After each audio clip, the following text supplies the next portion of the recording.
வணக்கம். ஸ்ரீ சொர்ணா குரல் கிச்சனுக்கு உங்களை வரவேற்பதில் நான் மகிழ்ச்சி அடைகிறேன். இன்றைய குரல்: வெள்ளத்தனைய மலர் நீட்டம் மாந்தர்க்கு உள்ளத்தனையது உயர்வு. உயர்ந்த மனிதர்கள் எப்போதும் தங்கள் குணங்களைப் போல எப்படி தண்ணீருக்குள்ளே இருக்கிற தாமரை தண்டு உயரமாக தெரியுதோ அதே போல் மனிதர்கள் தங்கள் உயர்ந்த குணத்தினால் சிறப்படைவார்கள் என்பது இந்த குரலின் பொருள். இது என் பொண்ணோட ஃப்ரெண்டு சரஸ்வதிக்காக போடுற வீடியோ. அந்த பொண்ணு எங்கள் வீட்டுக்கு வந்து சாப்பிட்றப்பெல்லாம், ஆண்டி உங்கள் வத்த குழம்பு எனக்கு ஒரு பாட்டிலையாவது கொடுங்க, நான் சாப்பிட்டுக்கிறேன்னு சொல்லிச்சு.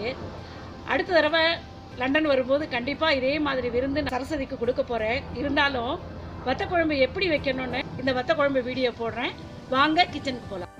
வணக்கம். வாங்க கிச்சனுக்கு.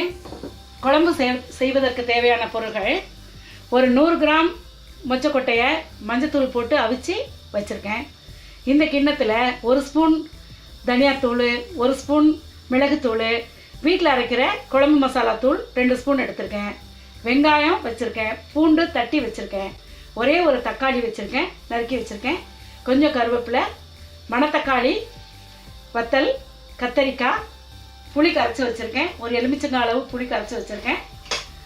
இந்த கடுகு, உளுந்தம்பருப்பு, வெந்தயம் தாளிக்கிறதுக்கு வச்சுருக்கேன்.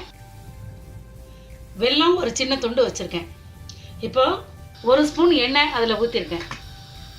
அதில் இந்த வெட்டி வச்சுருக்கிற அரை பெரிய வெங்காயம், சின்ன வெங்காயம் போட்டு செஞ்சால் ரொம்ப நல்லாயிருக்கும்.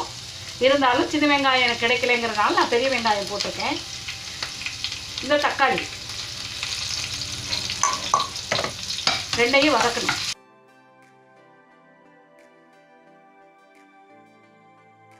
இது நல்லா வதங்கிட்டு இதை எடுத்து இப்போ தனியாக வச்சுக்கணும். இது கொஞ்சம் ஆறட்டும். இப்போது நல்லெண்ணெய் தான் ஊற்றணும். நல்லெண்ணெய் ஊற்றிட்டு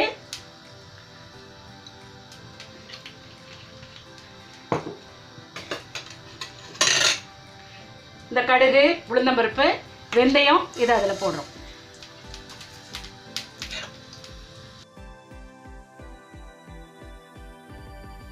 நம்ம தட்டி வச்சிருக்கிற பூண்டையும் கருவேப்பிலையும் அதோடு சேர்த்துக்கணும்.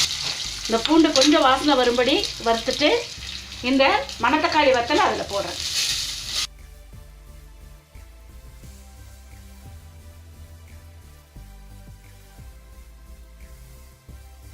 மணத்தக்காளி வத்தல் பொரிஞ்ச பிற்பாடு இந்த கத்திரிக்காய் அள்ளி அதில் போடணும்.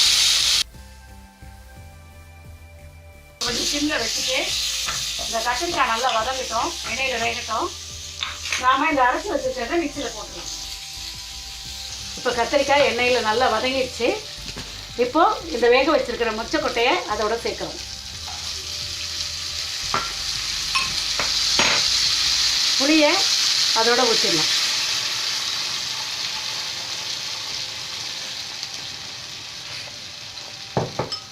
அரைச்சி வச்சுருக்கோம் இல்லைங்களா, அதை ஊற்றிடலாம். இதில் 1 ஸ்பூன் தனியாத்தூள், 1 ஸ்பூன் மிளகுத்தூள், 2 ஸ்பூன் சாம்பார் தூள் போட்டிருக்கோம் இல்லைங்களா. இதில் இந்த உப்பை இதோட போட்டுட்டு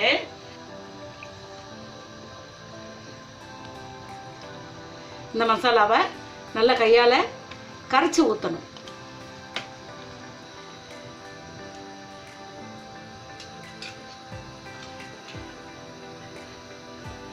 போட்டுட்டு இந்த எடுத்து வச்சிருக்கிற வெல்லத்தை அதோட போட்டுறணும். நல்லா இப்படியே சுற்றி விட்டுறணும்.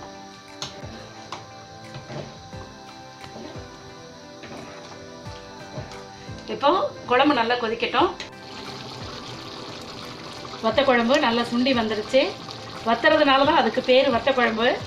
இப்போது நான் முன்னால் சாம்பார் பொடி அரைச்சி வச்சுருக்கேன் இல்லைங்களா, அந்த சாம்பார் தூளை 2 ஸ்பூன் இப்படி மேலால் போட்டுட்டு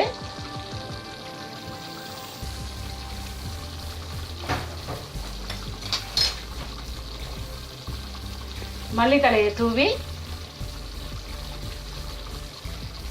மூடி வச்சிருந்தேன். 5 நிமிஷம் கழித்து பாருங்கள், குழம்பு நல்லா சுண்டி வந்திருக்கு. நம்ம போட்ட அந்த தூளையும் அந்த மல்லித்தலையும் நல்லா இப்படி விரவி விட்டுட்டு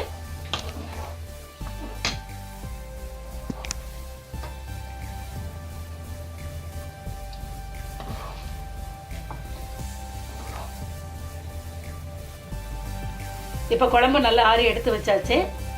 இது கொஞ்சம் நல்லா ஆறுனதுக்கப்புறம் நீங்கள் 4 ஸ்பூன் நல்லெண்ணெய் விட்டு கிளறி விட்டுருங்க.